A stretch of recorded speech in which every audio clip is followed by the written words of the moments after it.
புதிதாய் வருகின்றாள் புன்னகையுடன் உங்கள் ரோஜா. கார்த்திக் வேற லெவல்ல பெர்ஃபார்ம் பண்றாரே. போனை எக்ஸ்சேஞ்ச் பண்ண வந்த மாதிரி தெரியல. அவரோட ஃபர்ஸ்ட் டேட்டே வேற லெவல்ல இருக்கு. ஸோ கார்த்திக்கும் அந்த பொண்ணும் மீட் பண்ண ஆரம்பிக்கிறாங்க. 2 பேரும் மொபைல் எக்ஸ்சேஞ்ச் பண்ணிக்கிறாங்க, அப்படியே பேசிக்கிறாங்க. அது மட்டும் இல்ல, 2 பேரும் அப்படியே ஐஸ்கிரீம் சாப்பிடுறது என்ன, கார்த்திக் அந்த பொண்ணுக்கு ஐஸ்கிரீமை தொடச்சு விடுறது என்ன. அடடா, இது அப்படியே படிப்படியா வளர்ந்து பூ பூத்துரும் போலயே. நல்லது நடந்தா நல்லது தானே. கார்த்திக் லைஃபோட செகண்ட் இன்னிங் சூப்பரா இருக்கும்னு நினைக்கிறோம். ஏன்னா இது பக்கம் கௌதமும் இலக்கியா உட்காந்து இவங்க பண்றதெல்லாம் பார்த்துட்டு கமெண்ட் பண்ணிட்டு தான் இருக்கிறாங்க. அதே மாதிரி திருப்பி வீட்டுக்கு வந்ததுக்கு அப்புறம் இலக்கியா நேரா ஜானகி அம்மாட்ட போயிட்டு ஒரு நல்ல விஷயமும் சொல்றாங்க, இன்னொரு கெட்ட விஷயமும் சொல்றாங்க.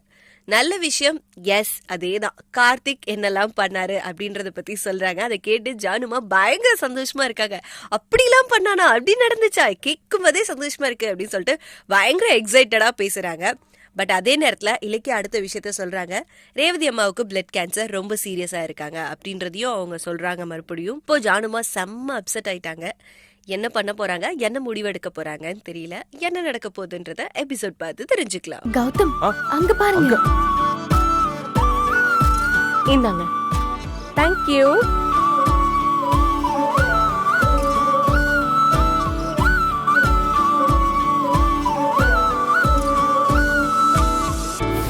கேட்கறதுக்கே எவ்வளவு சந்தோஷமா இருக்கு தெரியுமா? ரேவதி அத்தை ஹாஸ்பிட்டல்ல இருக்காங்க. அவங்களுக்கு பிளட் கேன்சர்.